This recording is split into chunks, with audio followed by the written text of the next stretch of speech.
My name is Mervi Jansson. I'm the CEO of Omni Education Partnerships. My name is Olli-Pekka Heinonen, and I'm the Director General of the National Agency for Education in Finland. So we're here to discuss system-level flexibility as a means to improve resilience in TVET, so technical and vocational education and training, and basically also the impact of digital solutions. If we think about Finnish TVET, we're talking about a hybrid solution. So we're talking about school-based, online-based, and also, of course, work-based learning. But basically, we have a large and high level of autonomy in Finland. And it means that teachers have a central role in thinking about how to emphasize these different learning environments. And of course, that has given us some flexibility when we hit the disruption of COVID-19. But Olli-Pekka, what advice would you give your colleagues internationally on building resilience and especially on system-level factors? Well, as the skills and the vocations are changing so rapidly as they are, the only way is that you can have autonomy in the institutions. You can have personal development plans for the different needs of different learners, whether they are young or adults. There needs to be that kind of personal approach. And then you also need a kind of a strong ability and discussion and dialogue between the institutions and the working life, so that you don't have to kind of take all the changes kind of top down, kind of implementing, but actually that there is this agility in the system embedded there. Right. So in a sense, a one size fits all on a system level, that you need certain components, but it means that there's actually diversity in how to implement this. Exactly. I think the idea of kind of mass education and training will be left behind. Right. That's not the model, but we have to find kind of personalized ways to kind of meet the demands of the working life and also the personal needs from different learners. Right. Of course, then the digital solutions are, key factors, especially now given the COVID-19 situation. Now, would you say that Finland took a digital leap already in the past, or has the current situation driven that leap even further? I think we've created the capabilities beforehand, but now taken them into use in full scale. Right. So, and that's the good thing that the COVID-19 has made us to do. And I think now we're starting to see finally the kind of results that really those technologies can have on the quality of learning. Right, because if you think of Finnish TVET, basically all the training providers have a learning management system. So everybody has used digital tools. But of course now when we're pushing into the future of learning, we're looking at stuff like virtual reality and how we can bring virtual reality tools into the learner's learning environment and create realities that are far and beyond. But would you say that that will actually disrupt skills development as we know it?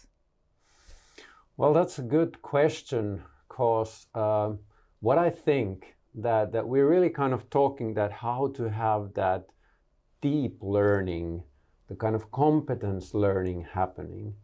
And we know from research that if the learning situation is as close to the real environment as possible, the kind of mark of learning is deeper. Right. And it's kind of paradoxical, but kind of virtual reality can make it as real, right, as close to real as possible.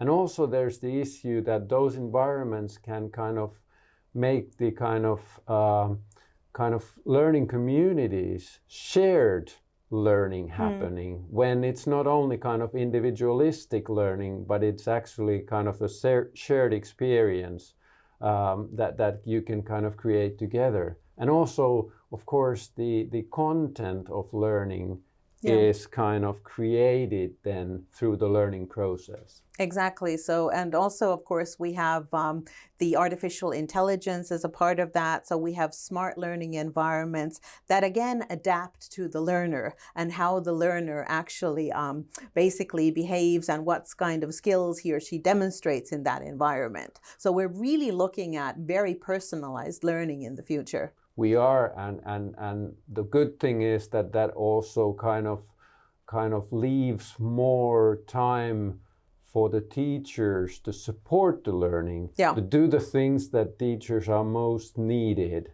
and the kind of free time for that kind of activities. Right. So we're not replacing the teacher, but the role of the teacher will change and has changed already. It has already changed, and I think that's the process that we will be seeing, the kind of support functions and the kind of designing the learning processes of that teachers bear responsibility will become more important. Right. If we then look at the Finnish philosophy of leaving no one behind in learning, in education, in training, what do you think about that? I mean, what are some of the building blocks that you would like to share again with your colleagues to look at inclusive education development? Yes, that's very important. That once we're talking about the kind of personalized learning, it doesn't mean that we are only kind of giving something only to a few. Right. But the kind of starting point is that we have to educate everybody. And we in Finland, we are so few, we're such a small population that we have to take care of all the human resources that we have and to kind of make sure that each one of us can grow into the full potential. Right. And of course, at the same time, that's also something that as we are such a small nation, we know that we cannot kind of alone solve the kind of wicked problems that the world is faced with. So we are very, very eager to kind of do things together with other nations and find solutions together to raise the quality of education. Right. If we think about the global learning crisis, and I mean, it really has even deepened now during COVID-19, how would you see Finland's role here? I mean, what can we bring to the table internationally in trying to solve the global learning crisis? I think all nations can bring to the table what they are best at. Right. And I think it's fair to say that we have been good at creating an equal learning system. Mm-hmm. And it also consists of the high level of teacher force that we have been able to educate. And for example, those are areas that we can offer to other nations to help them to create their own systems. Yeah.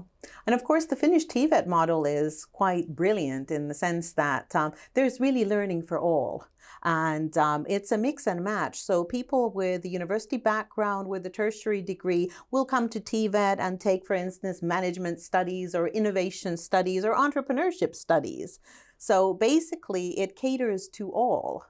Exactly. That's the way it goes. And it kind of also breaks the traditional hierarchy of the kind of primary level, secondary level, and tertiary level, but it's kind of competence-based. Yeah. So it's the kind of thing that you can get the competencies that in your lifespan you at that time need. And those are the experts, those vocational education centers and institutions on pedagogy and on learning.